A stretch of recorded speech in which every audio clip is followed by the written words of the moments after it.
नमस्कार दोस्तों, ये 4वीं न्यूज यूट्यूब चैनल पर आपका स्वागत है। उत्तर प्रदेश पंचायत चुनाव को लेकर बेहद बड़ी खबर। उत्तर प्रदेश के लाखों भावी प्रधान उम्मीदवार के लिए इस वक्त की सबसे बड़ी खबर सामने आ रही। क्या यूपी में प्रधान का चुनाव अब विधानसभा चुनाव से पहले नहीं होगा? क्या पंचायत चुनाव एक बार फिर लंबा खींचने वाला है? क्या वर्तमान ग्राम प्रधानों को प्रशासक के रूप में 1 और 6 महीने मिल सकते हैं? क्या पिछड़ा वर्ग आयोग की आरक्षण संबंधी रिपोर्ट में देरी अब पंचायत चुनाव की पूरी टाइमलाइन को आगे खिसका सकती है? दोस्तों, पंचायत चुनाव को लेकर हाईकोर्ट में मामला चल रहा और अदालत की सुनवाई पर पूरे उत्तर प्रदेश की नजर है। लेकिन दूसरी तरफ आरक्षण की प्रक्रिया, पिछड़ा वर्ग आयोग का काम और 2027 के विधानसभा चुनाव की संवैधानिक समय सीमा, इन सभी को जोड़कर देखें तो पंचायत चुनाव को लेकर एक नई तस्वीर सामने आती दिखाई दे रही। हालांकि ध्यान रखिए, अभी ये अंतिम चुनाव कार्यक्रम नहीं है, यानी आज हम आपको कोई मनगढ़ंत तारीख नहीं बताएंगे, बल्कि आपको बताएंगे कि आखिर किन वजहों से पंचायत चुनाव के विधानसभा चुनाव के बाद की संदिग्ध संभावना की चर्चा हो रही। तो अगर आप प्रधान, बीडीसी, जिला पंचायत सदस्य या किसी भी पंचायत चुनाव की तैयारी कर रहे हैं तो वीडियो को आखिर तक जरूर देखिए। उत्तर प्रदेश में त्रिस्तरीय पंचायत चुनाव को लेकर पिछले कई महीनों से इंतजार चल रहा। किसी दिन चुनाव की तारीख को लेकर खबर आती है, किसी दिन आरक्षण को लेकर अपडेट सामने आता है और अब मामला हाई कोर्ट तक पहुंच चुका है। इलाहाबाद हाई कोर्ट ने पंचायत चुनाव में देरी और ग्राम प्रधानों को कार्यकाल समाप्त होने के बाद प्रशासक बनाए जाने के मामले में सरकार से जवाब मांगा था और चुनाव की संभावित समय सीमा पर भी सवाल उठाए थे। यानी मामला अब केवल सरकार या पंचायत विभाग तक सीमित नहीं है, अदालत भी इस पूरे मामले पर नजर रख रही। और इसी बीच सबसे बड़ा सवाल ये उठ रहा, आखिर पंचायत चुनाव कब होंगे? दोस्तों, त्रिस्तरीय पंचायत चुनाव 2026 में होने थे, लेकिन समय पर चुनाव नहीं हो पाए। 26 मई 2026 को ग्राम प्रधानों का 5 वर्ष का कार्यकाल समाप्त हो गया। इसके बाद पंचायतों के संचालन के लिए प्रशासक व्यवस्था का मुद्दा सामने आया, लेकिन प्रधानों को प्रशासक बनाए रखने का मामला अदालत में चुनौती का विषय बन गया। इलाहाबाद हाई कोर्ट ने इस मामले में सरकार के फैसले पर गंभीर सवाल उठाए। जून में अदालत ने ग्राम प्रधानों को प्रशासक बनाए रखने के आदेश के क्रियान्वयन पर रोक की खबरों के बीच सरकार से चुनाव की समय सीमा स्पष्ट करने को कहा। इसलिए वर्तमान समय में सबसे बड़ी चुनौती यही है, पंचायतों का संचालन कैसे हो, चुनाव कब कराए जाएं। अब दोस्तों आते हैं उस मुद्दे पर जो पंचायत चुनाव की पूरी प्रक्रिया में बेहद महत्वपूर्ण है। किस ग्राम पंचायत की सीट सामान्य होगी, कहां ओबीसी आरक्षण होगा, कहां अनुसूचित जाति के लिए सीट होगी, कौन सी सीट महिला आरक्षित होगी, इन तमाम सवालों का जवाब आरक्षण की प्रक्रिया पूरी होने के बाद ही स्पष्ट होगा। उत्तर प्रदेश सरकार ने पंचायत चुनाव में पिछड़ा वर्ग आरक्षण से जुड़े मामले के लिए समर्पित पिछड़ा वर्ग आयोग की प्रक्रिया शुरू की। हाईकोर्ट ने भी सरकार से पिछड़ा वर्ग आयोग से संबंधित रिपोर्ट अदालत के सामने रखने को कहा था। यानी आरक्षण रिपोर्ट पंचायत चुनाव के एक महत्वपूर्ण कड़ी है। दोस्तों, 75 जिलों का दौरा और रिपोर्ट में देरी।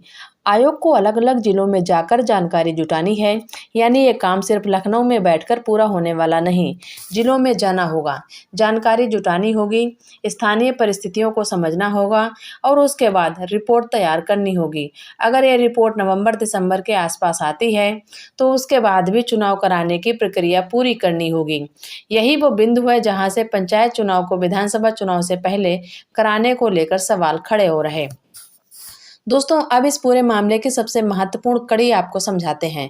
उत्तर प्रदेश में विधानसभा चुनाव 2027 में होने वाले। विधानसभा चुनाव संवैधानिक समय सीमा के भीतर कराना जरूरी है।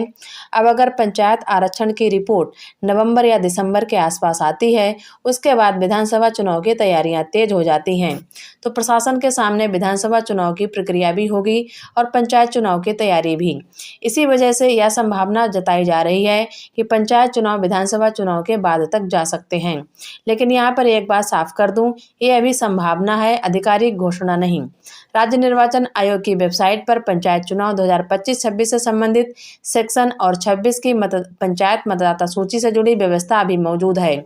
इसलिए अभी किसी एक तारीख को अंतिम मान लेना सही नहीं। क्या प्रधानों को फिर मिल सकता है 6 महीने का कार्यकाल? अब आते हैं सबसे बड़े सवाल पर। अगर पंचायत चुनाव विधानसभा चुनाव तक टलते हैं तो पंचायतों का संचालन कैसे होगा? यही वजह है कि ग्राम प्रधानों को प्रशासक के रूप में एक और अवधि देने की संभावना की चर्चा हो रही।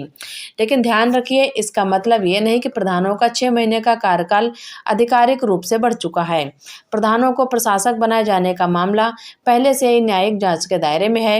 हाईकोर्ट ने इस व्यवस्था पर सरकार से जवाब मांगा है और अदालत ने भी यह सवाल उठाया कि 5 वर्ष की संवैधानिक अवधि समाप्त होने के बाद प्रशासक नियुक्त करने की व्यवस्था किस तरह लागू की जा सकती। इसलिए आगे की व्यवस्था अदालत और सरकार के अगले कदम पर निर्भर करती है। दोस्तों, अगर आप प्रधान का चुनाव लड़ने की तैयारी कर रहे हैं तो इस समय सबसे जरूरी है धैर्य रखिए, आधिकारिक आरक्षण सूची का इंतजार करिए, क्योंकि अभी से मान लेना कि आपकी ग्राम पंचायत की सीट सामान्य रहेगी या ओबीसी रहेगी सही नहीं होगा। आरक्षण की आधिकारिक सूची आने के बाद ही चुनावी रणनीति बनाना ज़्यादा सुरक्षित होगा। अभी आप अपनी मतदाता रिकॉर्ड चेक करिए, अपने जरूरी दस्तावेज तैयार रखिए, गांव की समस्याओं को समझिए, लोगों से संपर्क जरूर बनाए रखिए, लेकिन चुनाव की तारीख या आरक्षण को लेकर किसी वायरल पोस्ट पर आंख बंद करके भरोसा मत कीजिए। अब पूरे उत्तर प्रदेश की नज़र हाई कोर्ट की कार्रवाई पर है। अदालत के सामने मुख्य सवालों में पंचायत चुनाव में देरी, प्रशासक व्यवस्था और चुनाव कराने की प्रक्रिया जैसे मुद्दे हैं। पहले ही हाई कोर्ट ने सरकार से चुनाव की संभावित समय सीमा बताने को कहा था, इसलिए आने वाले आदेश से काफी कुछ स्पष्ट हो सकता है। लेकिन अदालत अगर सरकार को चुनाव कराने के लिए कोई दिशा देती है तो उसके बाद भी चुनाव की वास्तविक तारीख राज्य निर्वाचन आयोग की प्रक्रिया बाकी जरूरी तैयारियों पर निर्भर रहेगी। तो दोस्तों, अब अगर पूछते हैं कि चुनाव कब होंगे तो इस समय किसी एक तारीख को पक्के तौर पर बताना सही नहीं है। अगर आरक्षण प्रक्रिया जल्द पूरी होगी, चुनावी तैयारी तेजी से आगे बढ़ती है तो स्थिति अलग हो सकती है। लेकिन अगर आरक्षण रिपोर्ट में देरी होती है, विधानसभा चुनाव की प्रक्रिया पहले शुरू हो जाती है तो पंचायत चुनाव के आगे खिसकने की संभावना बढ़ सकती है। यही वजह है कि इस समय 2 संभावनाएं चर्चा में हैं। पहली, विधानसभा चुनाव से पहले पंचायत चुनाव कराने की कोशिश। दूसरी, अगर प्रक्रिया में देरी की जाती है तो विधानसभा चुनाव के बाद पंचायत चुनाव फाइनल तस्वीर अधिकारी का आदेश चुनाव कार्यक्रम आने की साफ होगी। तो दोस्तों, उत्तर प्रदेश पंचायत चुनाव को लेकर इस वक्त सबसे बड़ा संदेश यही है, चुनाव की तारीख अभी अंतिम रूप से सामने नहीं आई है, लेकिन देरी की संभावना को लेकर चर्चा तेज है। हाई कोर्ट में मामला चल रहा, आरक्षण की प्रक्रिया महत्वपूर्ण है, पिछड़ा वर्ग आयोग की रिपोर्ट महत्वपूर्ण है और 2027 का विधानसभा चुनाव भी पूरी टाइमलाइन को प्रभावित कर सकता है। अगर पंचायत चुनाव विधानसभा चुनाव के बाद जाते हैं तो प्रशासक व्यवस्था को लेकर भी बड़ा फैसला लेना पड़ेगा। अब देखना ये होगा कि अदालत इस मामले में क्या दिशा देती है, सरकार आगे क्या कदम उठाती है। आपको क्या लगता है, क्या यूपी पंचायत चुनाव विधानसभा चुनाव से पहले किए जाएंगे या फिर पहले विधानसभा चुनाव उसके बाद पंचायत चुनाव होंगे? और अगर चुनाव में देरी होती है तो क्या वर्तमान प्रधानों को प्रशासक के रूप में एक और 6 महीने की जिम्मेदारी मिलनी चाहिए? कमेंट बॉक्स में अपनी राय जरूर लिखिए। अगर आप खुद प्रधान का चुनाव लड़ने की तैयारी करें तो कमेंट में लिखिए प्रधान चुनाव। अगर आप चाहते हैं पंचायत चुनाव की हर छोटी बड़ी अपडेट सबसे पहले आपको मिले तो चैनल को सब्सक्राइब जरूर कर लीजिए। वीडियो पसंद आया हो तो लाइक करें, अपने गाँव के उन लोगों तक शेयर करें जो प्रधानी चुनाव की तैयारी कर रहे हैं। आप सभी